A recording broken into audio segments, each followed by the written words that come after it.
Ninawasalimia sana wapenzi wa masomo yetu ya Kiswahili. Ndabasuje cyane abakunzi b'amasomo yacu y'Igiswahili. Uyu munsi tugiye kurebera hamwe isomo riryoshye. Twabonye ubushize uko inshinga zitandukanye, noneho tugenda tuzivuga no mu Kinyarwanda zari inshinga z'Igiswahili. Uyu munsi rero tugiye kwiga iki? Tugiye kureba ese izo nshinga twazikorera interuro dute? Twakora interuro twifashishije izo nshinga gute? Ibyo nibyo tugiye kureba. Noneho rero dufite inshinga 10 z'Igiswahili no mu Kinyarwanda bigiye biriho, ariko twe tugiye kujya tureba ese twakora interuro dute. Twagiye rero mukurikire ku buryo turarangiza isomo mwabasha gukora interuro mwifashishije za nshinga twize. Okay. Kuenda ni ukugenda. Ushobora kubaza umuntu uti unaenda wapi? Unaenda wapi? Unaenda wapi? Iyo uvuze tunaenda wapi umubajije ngo ugiye hehe. Iyi wapi ibaza ngo hehe. Unaenda wapi? Ugiye hehe? Umuntu ashobora gusubiza ati ninaenda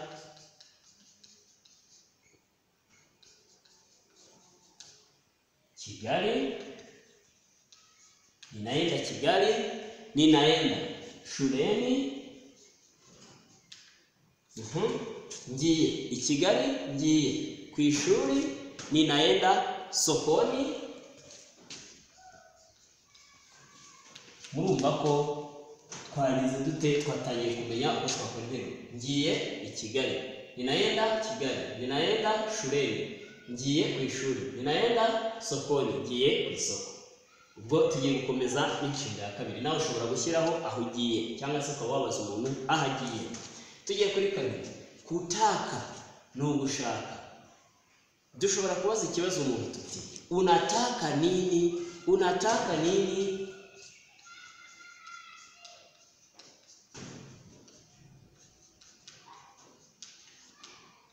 Iyo dukoresheje nini tuba turi kubaza ngo iki. Ubwo hano twavuga ngo urashaka iki?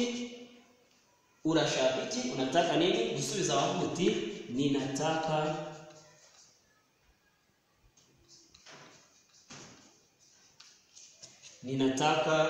wenda ushaka kuvuga niba wenda uri nk'umunyeshuri ushaka kuvuga ninataka kitabu.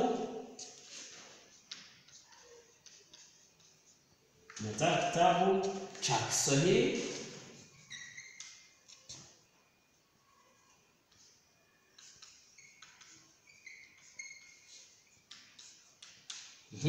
Ninataka kitabu cha Kiswahili.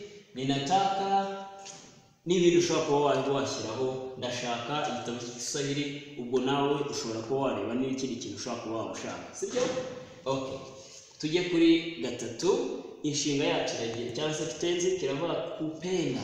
Kupenda ni ugukunda. Gukunda ushobora kubaza uti unapenda nani? Unapenda nani? Iyo dukoresheje nani tuba turi kubaza ngo nde. Ukunda nde? Unapenda nani? Ubwo ni ukuvuga ko turasubiza tuvuga umuntu. Ninapenda mama.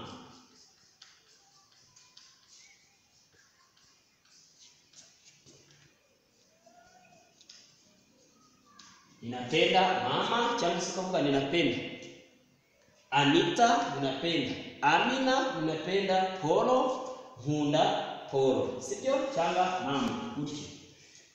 Hari n'igihe dushobora kuba twavuga tuti unapenda nini?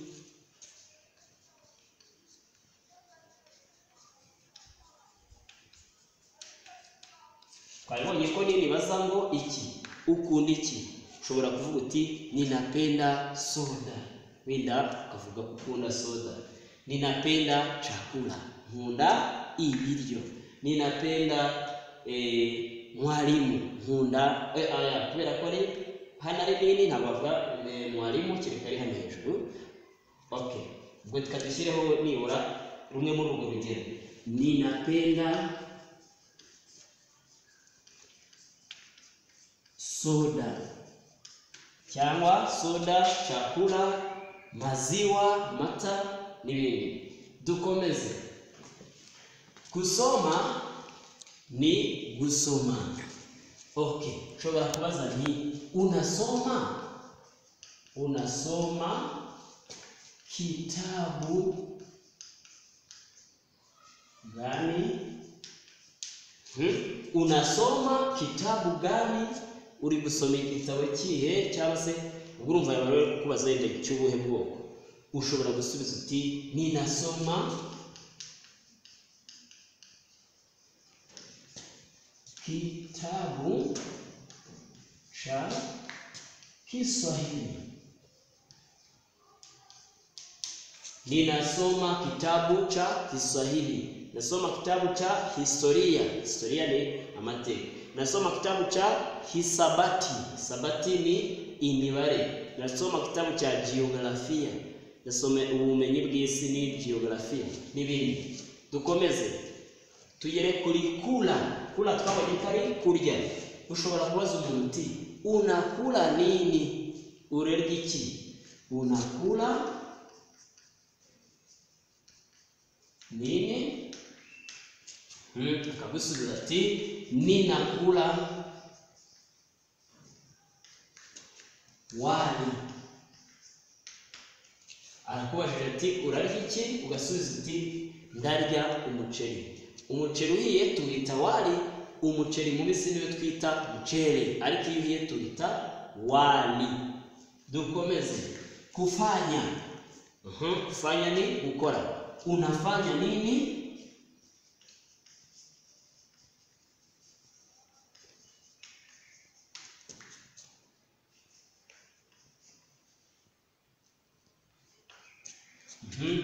Unafanya nini hapo? Urakora iki aho? Ushobora gusubiza uti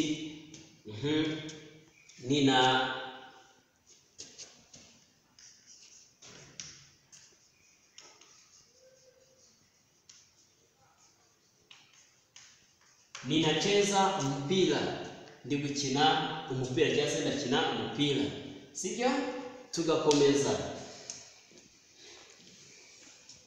Kunywa. Kunywa bivuga kunywa n'ubundi. Uravuga uti unakunywa nini? Unakunywa nini? Wenda usanze umuntu afite ikirahuri cyangwa se igikombe, ntuzi byari manywa, ukavuga uti unakunywa nini? Uri kumubaza, abakagusubiza ninakunywa chai.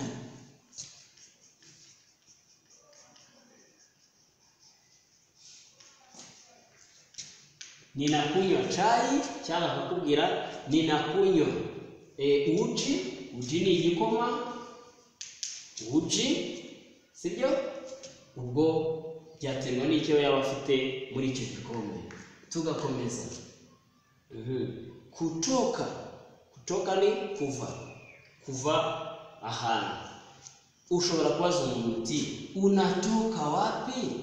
Unatoka wapi? Uvuye hehe? Unatoka wapi? Uvuye hehe? Akagusubiza, ukamusubiza uti ninatoka sokoni. Mvuye ku isoko. Ninatoka shuleni. Mvuye ku ishuri. Ninatoka kazini. Mvuye ku kazi.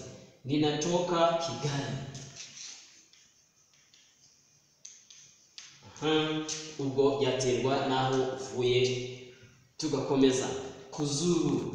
Kuzuru gusura. Gusura. Utanizuru lini? Utanizuru.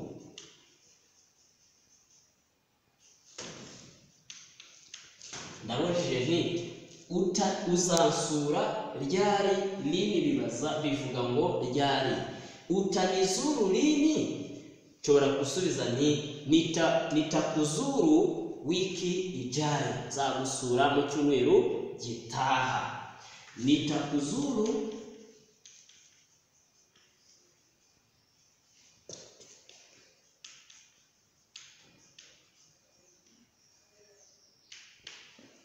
Nitakuzuru wiki ijayo.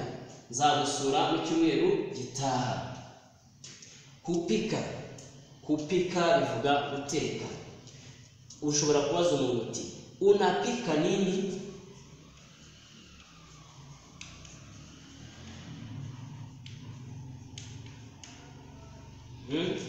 Unapika nini?